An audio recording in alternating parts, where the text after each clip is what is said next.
अस्सलामुअलैकुम। अब तक की अहम खबरों के साथ मैं हूं शहजाद खान और मैं हूं दरख्शां बतूल। नजर डालते हैं अब तक की हेडलाइंस पर। हमारे मुल्क को बदनाम करने की जो कोशिशें हो रही हैं, सबसे पहले मैं अपनी कौम के आगे सच बोलना चाहता हूं, ये सारी कोशिशें इंशाअल्लाह नाकाम होंगी और चारों के चारों टैक्सी ड्राइवर जो हैं वो मेहनतकश हैं, उनका कोई ट्रैक रिकॉर्ड गलत नहीं है। अफगान सफीर की बेटी का अगवा साबित नहीं हुआ। तफ्तीश मुकम्मल होने के बाद वज़ीर दाखिला शेख रशीद का मौक़िफ़, बताया कि चारों टैक्सी ड्राइवर्स का कोई क्रिमिनल रिकॉर्ड नहीं, टैक्सियों में कोई तीसरा आदमी नहीं बैठा। लड़की ने फोन देने से कबल तमाम डाटा डिलीट कर दिया। बेटियां सबकी साझी होती हैं। अफगान सफीर यहीं रहें और तहकीकात में ताउन करें। दासू वाक़े से मुतालिक बोले कि वाक़े की तफ्तीश मुकम्मल हो चुकी, जिससे चीनी हुकूमत मुतमईन है। पाकिस्तान को बदनाम करने की हर साजिश नाकाम बना देंगे।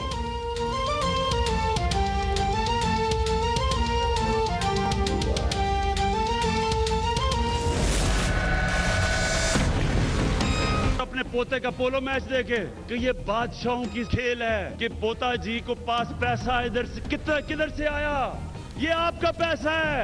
कहता है पोलो खेल रहा है, बच्चों को भी नहीं बख्शता। जैसी बात करोगे मुंह तोड़ जवाब मिलेगा। अब वो नवाज शरीफ का नवासा है, गोल्ड स्मिथ का नवासा नहीं है। यहूदियों की गोद में नहीं पल रहा। तो ये बताएं, पास पैसा इधर से किधर से आया।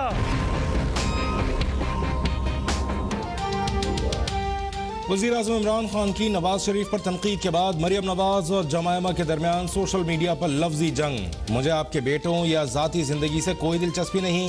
मरियम नवाज का जमायमा गोल्ड स्मिथ को जवाबी ट्वीट। कहा, आपके साबिक शौहर दूसरों के खानदान को घसीट रहे हैं, किसी को जिम्मेदार ठहराना है तो अपने साबिक शौहर को ठहराएं। जमायमा ने ट्वीट में कहा था कि यहूद दुश्मनी पर मबनी हमलों के बाद पाकिस्तान छोड़ा, लेकिन हमलों का सिलसिला जारी है।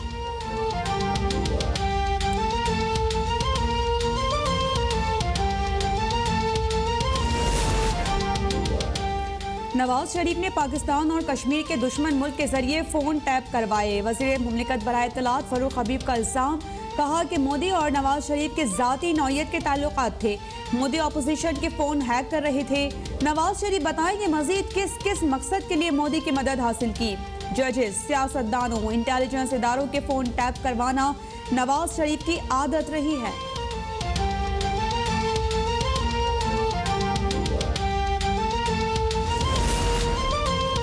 नून लीग के सदर शहबाज शरीफ का आज़ाद कश्मीर में भरपूर इलेक्शन मुहिम पर पार्टी रहनुमाओं और कारकुनों को खिराज तहसीन। कहा, पाकिस्तान के अवाम को मायूस करने वाले आज़ाद कश्मीर को भी कुछ नहीं दे सकते। आज़ाद कश्मीर के अवाम वोट की ताकत से अपने हुकूक की हिफाजत करेंगे।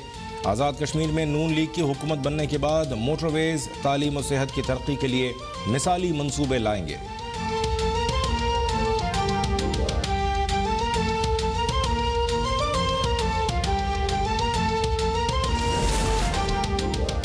पीटीआई आज़ाद कश्मीर में इंतखाबात जीतेगी। मरियम नवाज धरना देने का शौक पूरा करके दिखाएं। वज़ीर दाखिला शेख रशीद का चैलेंज। वफाकी वज़ीर हम्माद अजहर बोले कि आज़ाद कश्मीर में फैशन शो करके इलेक्शन नहीं जीते जा सकते।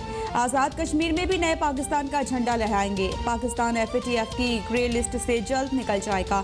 भारत ने पाकिस्तान को नुकसान पहुँचाने के लिए FATF को सियासी फोरम बना लिया है।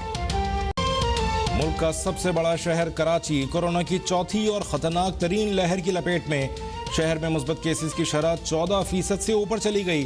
अस्पतालों पर शदीद दबाव। इस्लामाबाद और आज़ाद कश्मीर में भी केसेस में तेजी से इजाफा। मुल्क में कोरोना से मजीद 37 अफराद जाँ बहक। 24 घंटों में 2145 नए केसेस रिपोर्ट। मुस्बत केसेस की शरह 5.2% रही।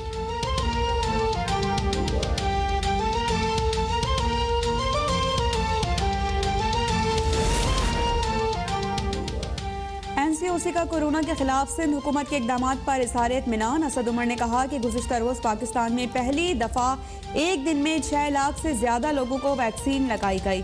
चीन से साइनोफार्म वैक्सीन की मजीद 7 लाख खुराकें पाकिस्तान पहुँच गई। ईद उल अज़हा पर SOPs पर अमल दरामद यकीनी बनाने के लिए गाइडलाइंस जारी। कुर्बानी मखसूस मकामात पर करने और नमाज ईदगाह में पढ़ने की हिदायत। बच्चे, बूढ़े और बीमार अफराद घर पर रहें।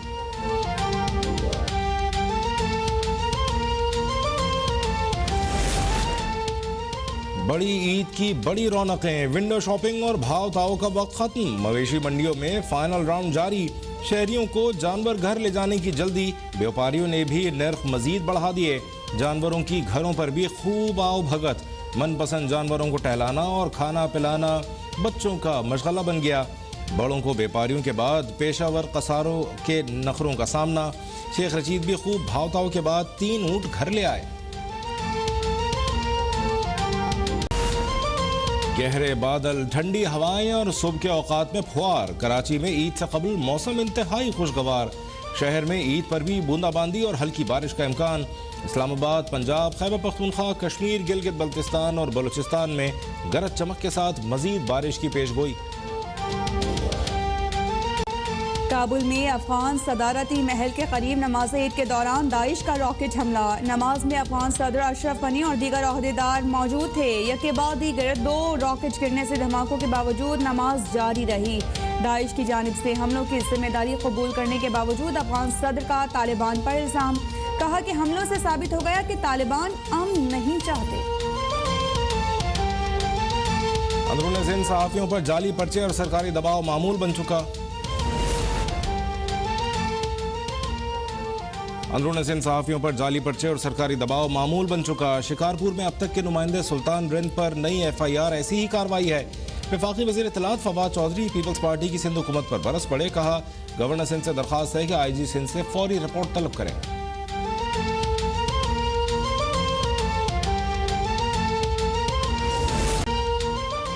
गुजरांवाला में दूल्हा की तीसरी शादी की तकरीब में दूसरी बीवी पहुंच गई। दूसरी बीवी अहले खाना के साथ पहुंची तो शादी हॉल मैदाने जंग बन गया। दूसरी बीवी के अहले खाना और दूल्हा के खानदान वाले आपस में गुत्थम गुत्था हो गए। झगड़े में खवातीन भी शामिल। एक दूसरे पर मुक्कों और घूसों की बरसात।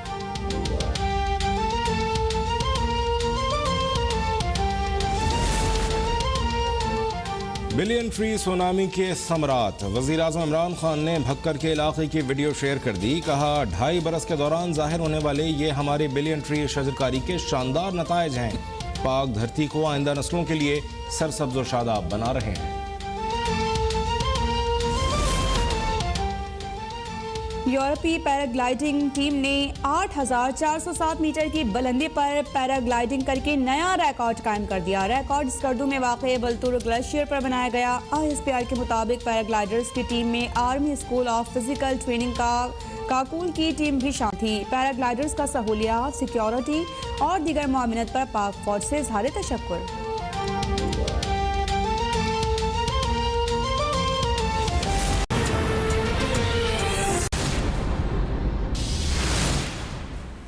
Welcome back. आपको खबर देंगे, वफाकी वज़ीर दाखिला शेख रशीद का कहना है कि अफगान सफीर की बेटी का इग़वा साबित नहीं हुआ। 4 टैक्सी ड्राइवर्स का कोई क्रिमिनल रिकॉर्ड नहीं है। लड़की की टैक्सी में कोई तीसरा शख्स दाखिल ही नहीं हुआ। अफगान सफीर की बेटी ने फोन दिया लेकिन तमाम डाटा डिलीट करके दिया।